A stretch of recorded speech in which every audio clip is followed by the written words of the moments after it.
I was with Mr. Zaka Bala, a technocrat and analyst, who says if the NNPC will become the sole importer of refined petroleum products, then it must get it right. Oh, we're made to understand that NNPC will be 100% importing distillates or refined petroleum products. Let us create the gestation period for NNPC. It will be a test of NNPC's efficiency. But ordinarily, when you have independent marketers, both international and local, and they are supposed to participate in the downstream sector of the economy, then they are supposed to be partakers. They are supposed to also be importers like NNPC. But because NNPC, of course, is the national body, is the bigger body, and by law or by any jurisdiction, you know, if they decide that they want to be allowed to 100% import, to me, it's a good test for their efficiency and effectiveness. Let's just allow a gestation period of 6 months and see how they perform. And if they are not able to keep up with supply gaps, if they are not able to maintain the necessary strategic reserve, then, I mean, from that point onward, all the independent marketers, both local and international, can be given the opportunity to participate. Because we are trying to talk about liberalized economy this time around, not deregulated economy. Deregulation will hurt us at this stage of our growth, but liberalization will do us better. Liberalization simply means all those who have what it takes to technically participate in the downstream sector of the economy should be given a chance, but under some control guidelines. Because if it is a deregulated economy, then the fiscal regimes, the price regimes will just have a very wide window. But when it is liberalized, you have an operating window, but within that also you can have good profit margins. The first thing NNPC needs to do is to embark on effective planning, because planning is the shortest route to your goal. And when we talk about planning, we're talking about basically the quantity that needs to be imported or to take care of what supply gaps while we are planning futuristically to internally domesticate. But in the context of importation, NNPC needs to understand that the quantity of diesel and petrol and other equivalent fuel that will be imported will not only be limited to aircrafts or cars or trucks, but there are more requirements from the industrial sector, from the commercial sector, and from the domestic sectors, because generators are required in the industrial sector, the commercial sectors, and the domestic sectors. So planning for the total quantity is what NNPC need to take into consideration.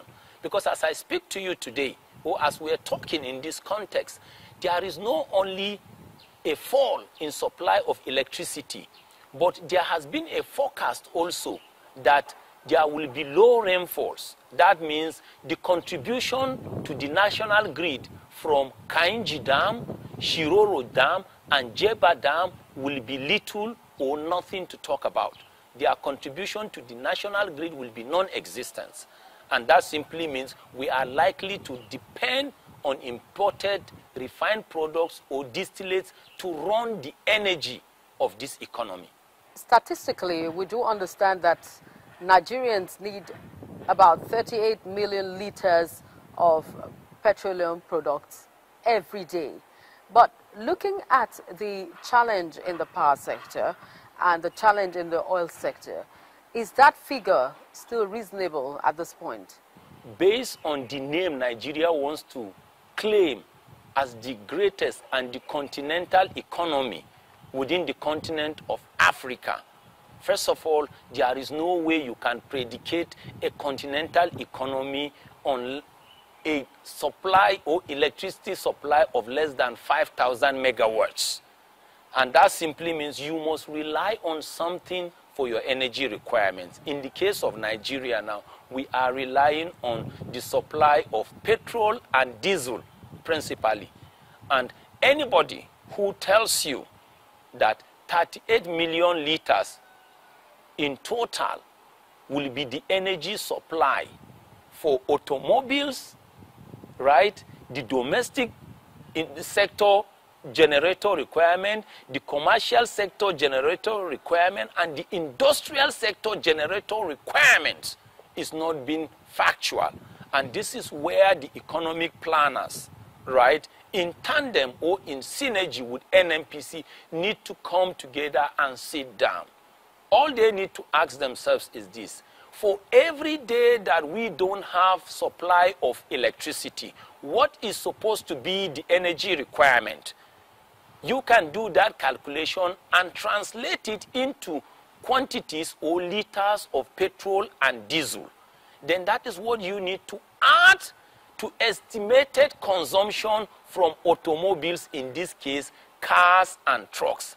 By the time you come up with that, then you will be able to have the aggregate likely estimated requirement for Nigerian energy requirement today. Because every time we talk about petrol and diesel, in the context of Nigeria, we should see it from the point of energy requirement. But in other organized countries where you have electricity supply, when you talk about petrol or diesel, it is limited to cars and trucks.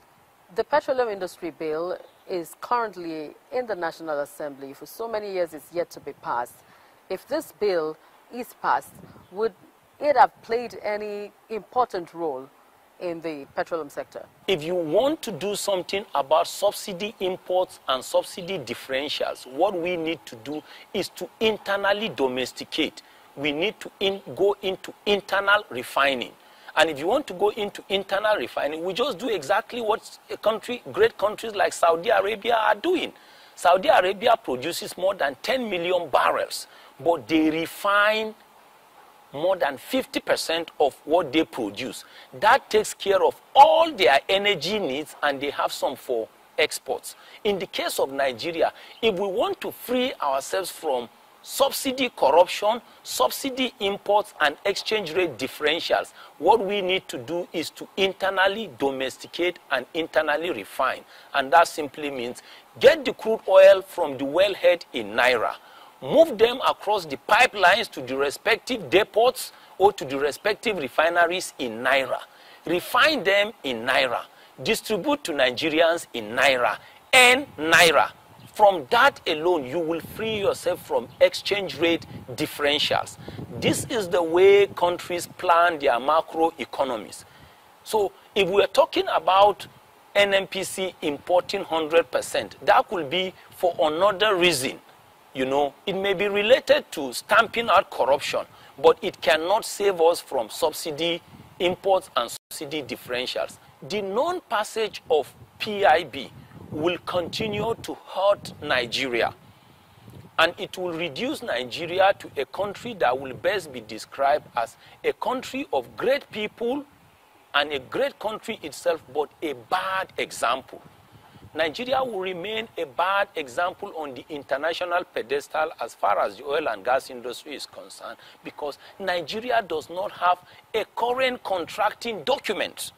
If you pass the PIB into law, then you will now have a procedural, right, and what? A legal contracting document that will bind Nigeria and any will-be investor that will want to come in.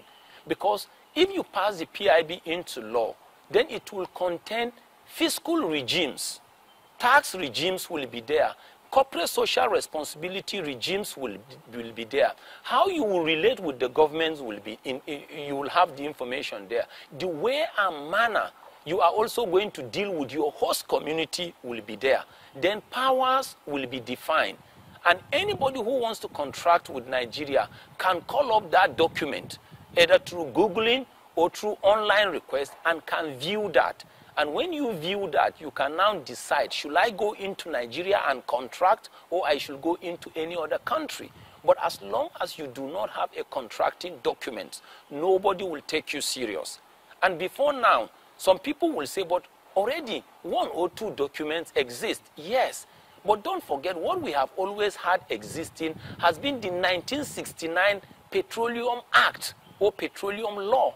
That is obsolete. As at that time, we didn't have deep offshore operations. We started deep offshore operation contract like production sharing contracts around 1993.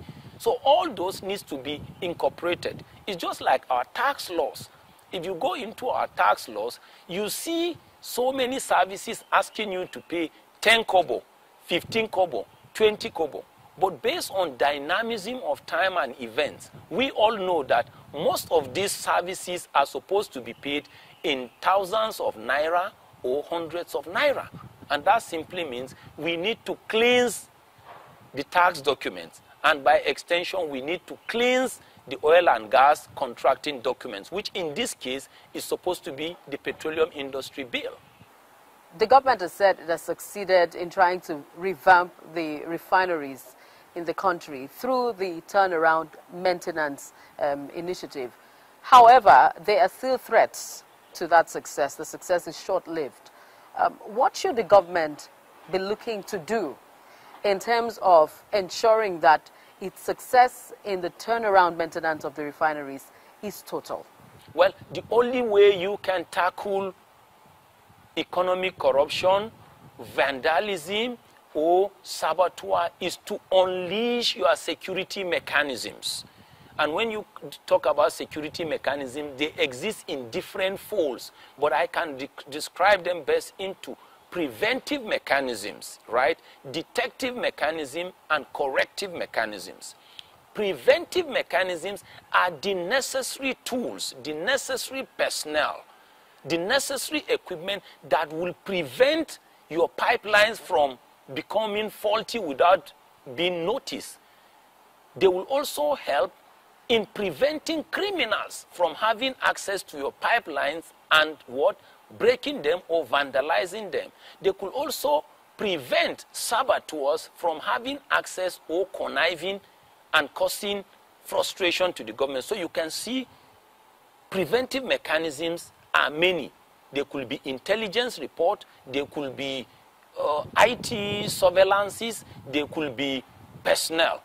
Then if the criminals, whether professional criminals, vandals, or saboteurs, escape your preventive mechanism, your detective mechanism should be able to detect. In other words, if we cannot prevent the criminals from negatively impacting on us or on our pipelines, at the point of impacting, we should be able to detect. And if we're not able to detect, when they cause us harm through vandalism, through saboteur, or through professional misconduct, then the corrective mechanism should be able to correct the system and get things back on track. But as far as I'm concerned, as a technocrat and as an analyst, I think we have energy supply gap issues. And all the necessary players that can contribute in bringing us out of that energy doldrum or energy frustration should be invited, as long as it will be done in national interest.